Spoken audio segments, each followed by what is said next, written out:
Drugs বেপাৰী এখেতসকলক সতৰ্ক কৰি দিব বিচাৰিছোঁ। আমি 6 জুনৰ পৰা জুলাইৰ পৰা আমি এই সংগ্ৰাম আৰম্ভ কৰিছিলোঁ। বিভিন্ন নাগৰিক সমাজ, ছাত্ৰ সমাজ আৰু বিশিষ্ট সমাজক আমি লগত লৈ এই সংগ্ৰাম আমি আৰম্ভ কৰিছিলোঁ। আৰু এই সংগ্ৰাম অবিৰতভাৱে আমাৰ প্ৰত্যেকটো অঞ্চলত, প্ৰত্যেকটো মিচিং গাঁৱত, প্ৰত্যেকটো গোৰ্খা গাঁৱত, আমাৰ অঞ্চলিষ্ট প্ৰত্যেকটো অঞ্চলত এই সংগ্ৰাম আমি অব্যাহত ৰাখিছোঁ। প্ৰথম অৱস্থাত আমি সকলো ৰাইজক সজাগতা সৃষ্টি কৰিছোঁ। প্ৰত্যেকটো গাঁৱত আমি এই বিষয়ক অৱগত কৰিছোঁ।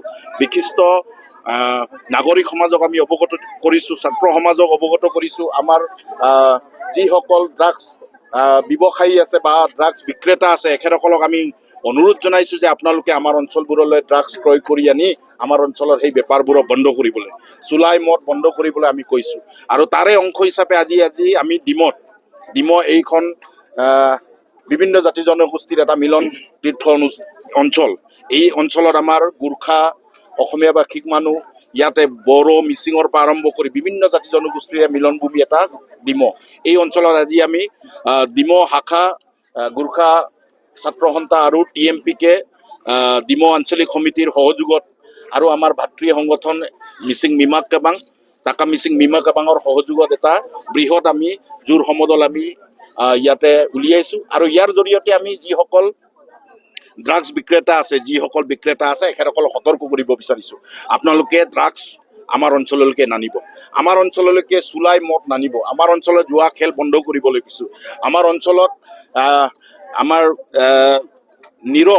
আমাৰ যিসকল উঠি অহা ল'ৰা ছোৱালীবোৰক তেখেতসকলৰ জীৱন যৌৱন বৰবাদ নকৰিবলৈ আমি সকলো এই জোৰ সমদলৰ জৰিয়তে আমি আহ্বান জনাইছোঁ। আৰু এয়া আমাৰ আহ্বানে নহয়, এয়া আমাৰ সতৰ্ক। যিসকল ড্ৰাগছ বিক্ৰেতা আছে এখেতসকলক সতৰ্ক কৰি দিব বিচাৰিছোঁ। এই জুই আমাৰ জ্বলা আৰম্ভ হৈছে। এই নুমুৱাৰ আগতে আপোনালোকে আমাৰ অঞ্চলৰ পৰা আঁতৰি যাওক, আমাৰ অঞ্চলত নাহক।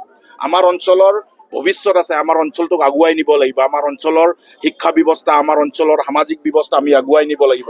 আমাৰ অঞ্চলৰ পৰা বিভিন্ন জাতি জনগোষ্ঠীৰ ল'ৰা ছোৱালীয়ে আগবাঢ়ি যাব লাগিব। বিভিন্ন পৰ্যায়ৰ এখেতসকলে চাকৰি বাকৰিৰ পৰা আৰম্ভ কৰি ক্ৰীড়া জগতৰ পৰা আৰম্ভ কৰি সকলো জেগাত আমাৰ এই অঞ্চলৰ পৰা আমাৰ ভৱিষ্যতসকলে আগবাঢ়ি যাব লাগিব। সেই আগবাঢ়ি যোৱাত এই বিশৃংখলতা সমাজ এটাই, ড্ৰাগছ খোৱা সমাজ এটাই কেতিয়াও আগবাঢ়ি যাব নোৱাৰে। আপোনালোকে নিশ্চিতভাৱে জানে।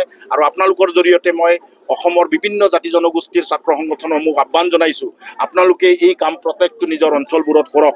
আৰু এই যুৱ সমাজক যদি আমি আগুৱাই নিব নোৱাৰোঁ, যুৱ সমাজৰ ভৱিষ্যত যদি আমি নিৰ্ণয় কৰি দিব নোৱাৰোঁ, তেতিয়াহ'লে কিহৰ আমি ছাত্ৰ সংগঠন?